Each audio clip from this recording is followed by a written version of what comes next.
when it comes to networking, go in with an intention, go in with a very dynamic elevator pitch, whatever you want to say, so that somebody knows what you actually do. Know who your ideal client profile is, know your fishing hole to fish in, and don't pitch slap people. Build relationships, build business.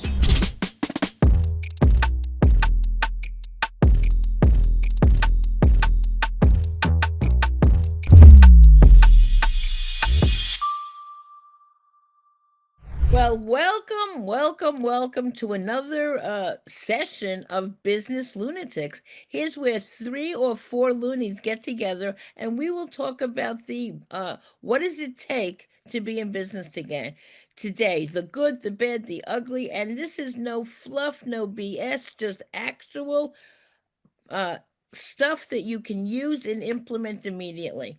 So, today we are going to look at a topic that we haven't thought of for a while, and it's so important: networking.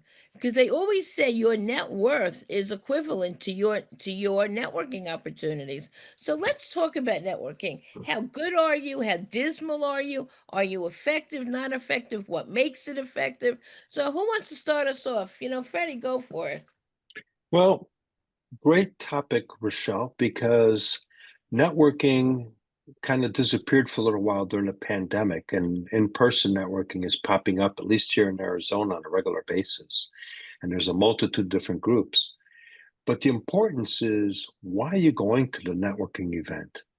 Because if you don't really have a plan and you don't have your ideal prospect that you're looking for, then you're really kind of going for a social club. And I've seen many times, I mean, I've gone to networking events here that are, some really nice groups. There's 30, 40 people at these events, but it seems like it's more of a social club than a business networking event. And at the end of the day, then why call it a business networking event if you're really not conducting business? Well, It's you're called really net. annoyed that it's a pet peeve. Your pet peeve is there's not enough follow-up. What about you, Steve? What are you finding in the It, networking it's environment right called now? networking, as in you have to work it. It's not networking for the name of it. That's what it really means. You're getting together and you're going to work the relationships.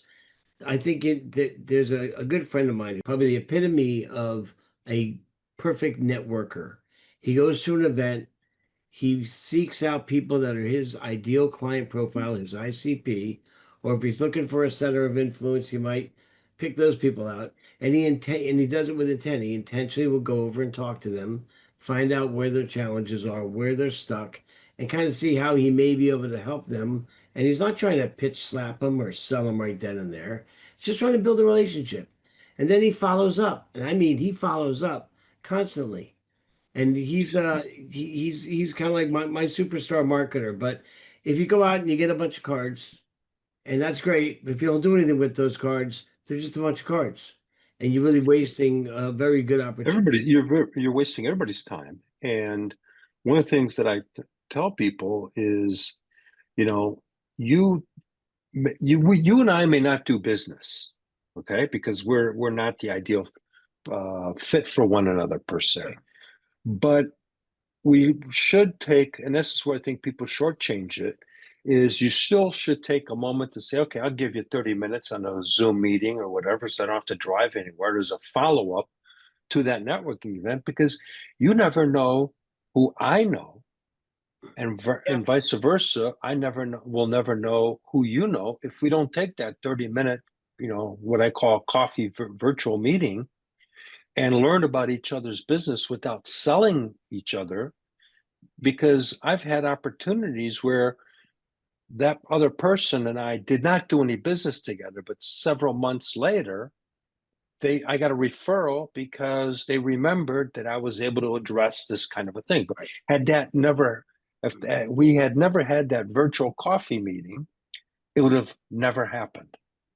And make I sure just think. Oh, go ahead, Steve. I was going to say, make sure to set up a follow-up call before you hang up the call, especially on a Zoom, or it's going to go into the ether. I happen to use a note taker. I get permission from people so I can go back and revisit the conversation that I had. Because I'll be honest, I talk to sometimes 12, 15 different people in a day, 15-minute conversations. And I'm good, but I'm not that great where I remember every single little detail 2 months from now, a month from now. So I can go back and review my notes. I use a CRM as well, which ties into me having information on that prospect or that client or that relationship or whatever they are in my world. I think that we started to touch on a couple of things. Number one is you do need to go in with an intention. I can't tell you how often people show up and they wing it. So when they wing it, and number one, you've got to pay attention to your elevator pitch, whatever you want to call it, your introduction.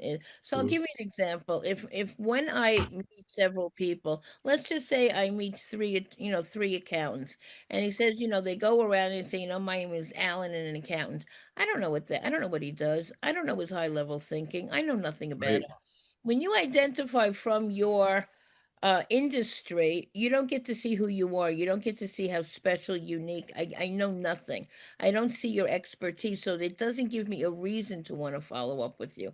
Tell me something interesting and unique in your elevator pitch. So Something that'll stick out in your mind moving I forward, want to right? know the problem you solve. I want to know, how do you pull a rabbit out of a hat? Don't tell me your name. I'm not interested in your name until I'm interested in your level of expertise and the problem that you solve. Then I can say, whoa, you solve that problem. Let's get together. So, number one, you really have to focus on your pitch so that somebody is really interested. When somebody says, Rochelle, what do you do?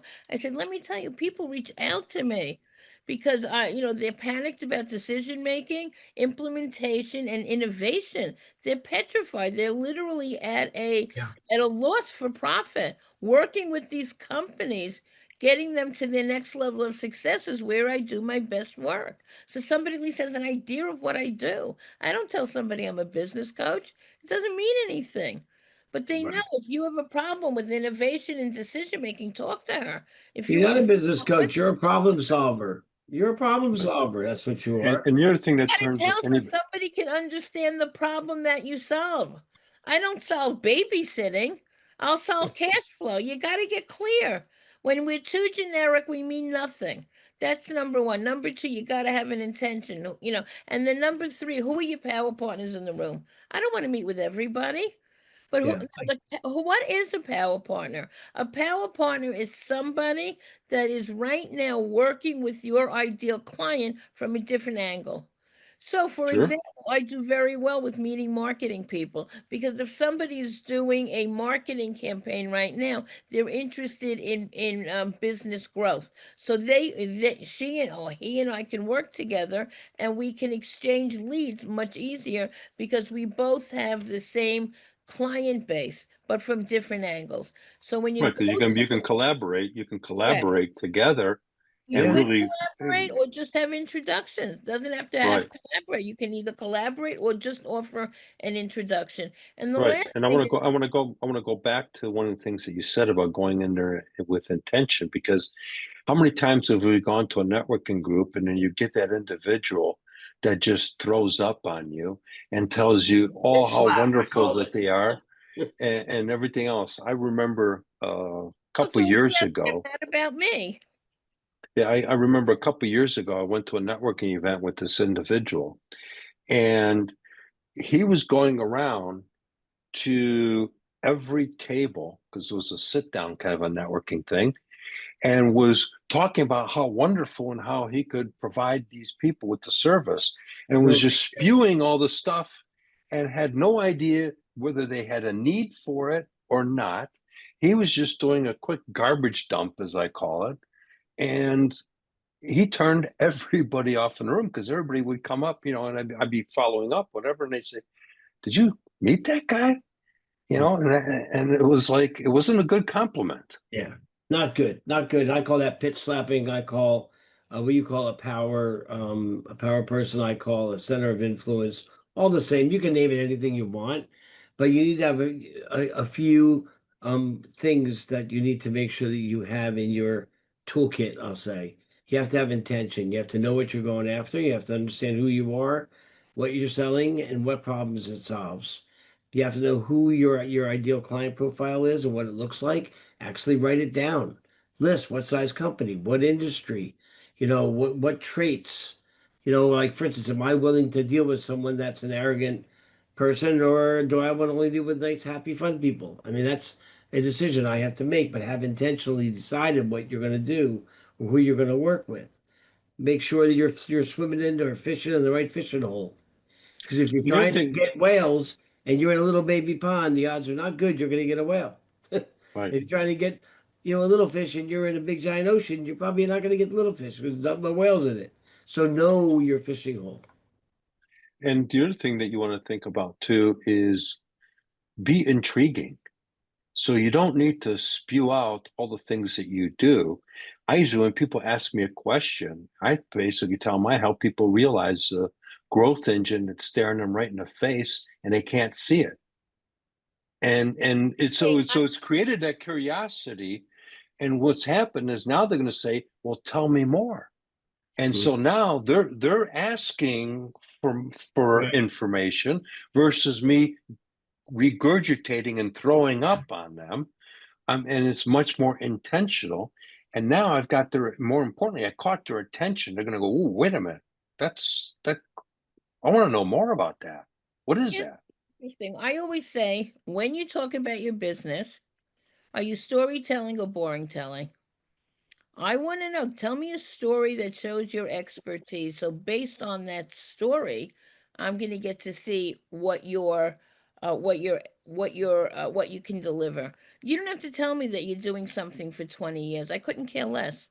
I'd rather work with something that's high energy, that knows what's going on, that's current today, than somebody that's got a history of expertise that's no longer current. So I want to know, what is a problem that you dealt with? Did you tell me a story, ideally an emotional story, that based on that story, I can get to see what you can do. And you got to think about this in advance. You should always have like one or two great stories in your just at at your fingertips, that if somebody says, tell me about yourself, that you can say that with grace, and somebody can say, wow, I can understand Or what. yeah. Yeah, or if they say, so what do you do? I would say, well, let me tell you a story about how I helped this person do whatever. And I might tell a story about, Fit Meals or this construction company I work with and how I solve their problems or whatever. But I don't have to explain to them, what I do per se. Yeah, I'm a business coach, I'm an executive business coach, and I'm a chief AI officer. Nobody cares. Nobody, These those are titles Right. are acronyms. irrelevant. They want to know that, hey, I help somebody get back 38% of their time. I help somebody improve their efficiencies by 42%. That's what they want to know. Well, how'd you do that? They Well, want the by results. automating. They Right. are interested in the results. That's the key. What is the result that you can bring to the table that somebody says, you know what, I'm ready to spend money on that?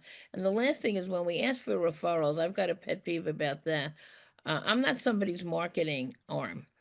But what I can say, if somebody says, Rochelle, do you have one person that you think would be a good fit for me?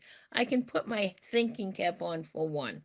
That can do, but if somebody says, "Give me like a laundry list of referrals," I think that puts too much pressure on somebody. But when I get Mhm. specific and say, "Do you have one person?" Even more, do you know anybody in the legal field that does whatever? I'm really looking for that particular type of clientele right now. And very often they say, "You know what? I do know one person." But if you say, "Do you have any referrals?" It's open ended. People don't know where to start looking in their database, and very rarely will you get a result. And it also sounds like you're asking them to be your sales team, and they're not. They're either Make it easy for them.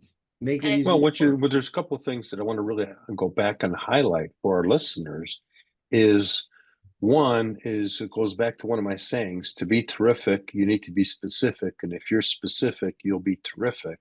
And what you just said there, Rochelle, is you narrowed it down for that individual that I'm looking for this type of a business that's got these type of challenges and et cetera. Now people can go, oh yeah, my buddy Johnny is in that situation. Yeah. Let me give you an introduction. And that's really the other aspect. It's not a referral, it becomes an introduction. And that's completely collapses the whole sales cycle because a referral is a name and a phone number. Good luck. You're still chasing. Oh, well, true.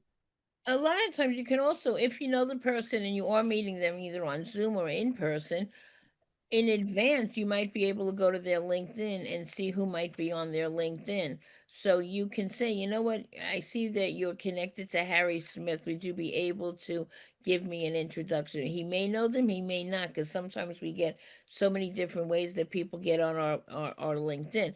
But you can look at somebody say and say, you know what, do you know? And the more specific you get, the better off you are. The chances of it working in your favor is very, very high. There's And you also really you brought application. I was going to let me say, just finish that. Let me finish this real quick. yeah. Is you really brought an important thing there, Rochelle, is the fact that you're leveraging networking online now. So we're talking, we've kind of went from the in-person aspect to how to network online on platforms like LinkedIn, and there's several others that are business type related uh, networking groups online. Oh, So yeah. I get 2 points. One is I believe in hybrid. I do both. I network online and I network in person. I prefer the in person. I like the convenience of I can do multiple calls sitting at my desk, and that's great. But I love the human touch. I went out and had lunch with two people yesterday. I've got a really good shot. One of them is a very large accounting firm. And I have a really good shot of doing some business with this guy because we actually broke bread. And it wasn't the first time, it was the second time. So I really worked on building that relationship. The other thing I wanted to say is that LinkedIn has some people have written some tools. I'll name two of them that I know of. One is called Humantic.ai, and another one is called Evy AI, EVY AI. What these tools do is they go out and they scrape LinkedIn and they also scrape other sources, and they give you detailed information on that person that you're going to be that you're looking at on your profile screen. So if I have, you, Rochelle, up on my screen, it'll give me detailed information about you down to your disc profile. It'll tell me the ocean is another type of a profiling system that I'm not too familiar with, but it also says how you like to be addressed, how you like to be, are you someone who likes to be sold to, or someone that is more of a laid back kind of a person, or just everything about your profile, who you are, what you like, what you don't like, all by watching what you post. And it's using that information and algorithms are running that helps you get to know that person before you actually meet them. So now you can have a real conversation with them, maybe even mention some things they're going to go like, wow, how'd they know that? They must have taken the time to look me up. They care. They spent the time to do that. I think that's important. Sure, it goes back. That's an old sales tactic. When you went into somebody's office, you took a look at what was going around in their office, what the pictures that they were, Mhm. and you were able to start building that relationship because you say, "Oh, I see you love fishing," or "Is that your Mercedes out there? Tell me about it because I've got one." Mhm. And so you build that thing, and that's what you just mentioned there. Yeah. But now we're leveraging technology to accomplish that. Well, yeah, exactly. So we're leveraging AI to do it or any other technology. Why not? If I can It's improve my great to I efficiencies. think LinkedIn is great to network. You can if there's somebody very specific, you've got to get really good with Sales Navigator, and then if you get very specific with an individual, you can easily set up an online campaign, a networking campaign online that you can direct message somebody and you can get to somebody a heck of a lot easier today with technology and different techniques through the technology. It's easier to network through technology. What would have cost you God knows what in a marketing campaign, you can do it a lot easier through a particular platform. If you do it through, reaching out, commenting on something, there's ways of working it that you have better access, which before would have been a lot harder. But Yeah. again, it's all about Yeah. relationship building. And just because you're virtual does not mean that you don't build a relationship. You can equally build the relationship online. But the key that we have to think the magic word is proactive. We need to be proactive to go back and speak to the person, send them something, follow up on the conversation. When are we going to meet them again? Because it's one and done doesn't do it. Networking No. is relationship building. It's You not got to what be vigilant and you got to hit them, not hit them, but connect with them on different levels.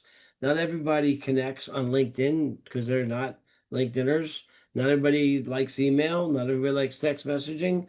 Find out where your people like to be met at and meet them there, or meet them in multiple places so that they see you. You know, I post newsletters, I post blogs, I post social media posts. I also give workshops. I go out online, I'm creating an AI community that I'm going to leverage for coaches and consultants. I mean, all those different things together, my name starts popping up all over the place. Then people are like, oh, wait, you know, I just spoke to him.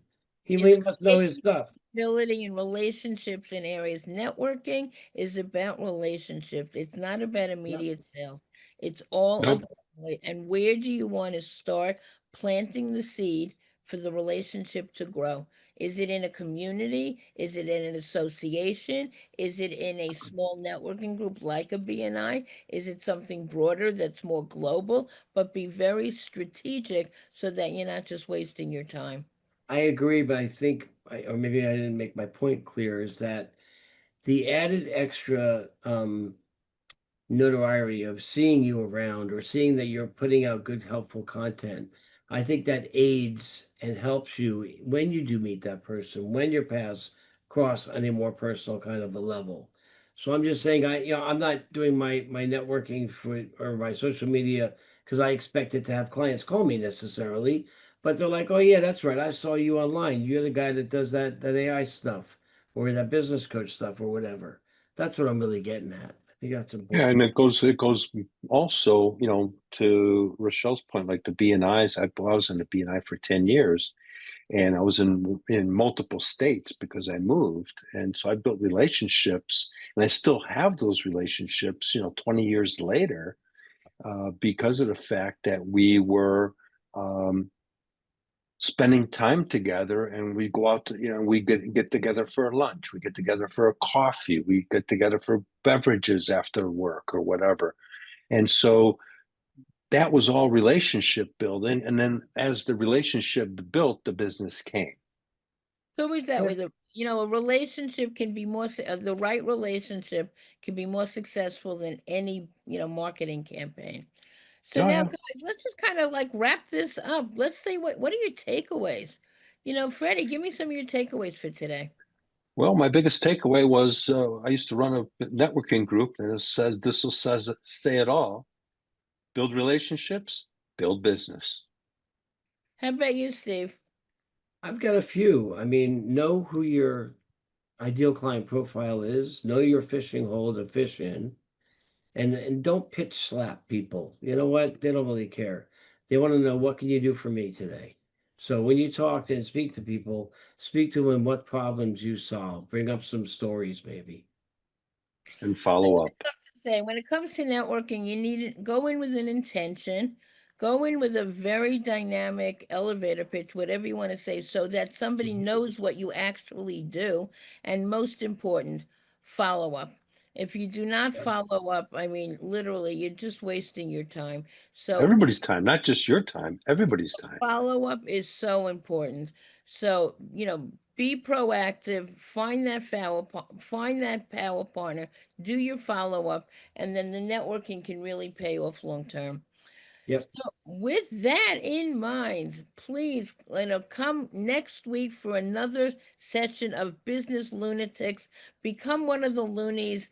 See what you need to know in your business, and I'm sure that one of us have had the experience that can guide you through it. So, Subscribe and like us. Absolutely. subscribe, follow, and like us. Thank And you. we'll see you all at the next Wednesday. You got it.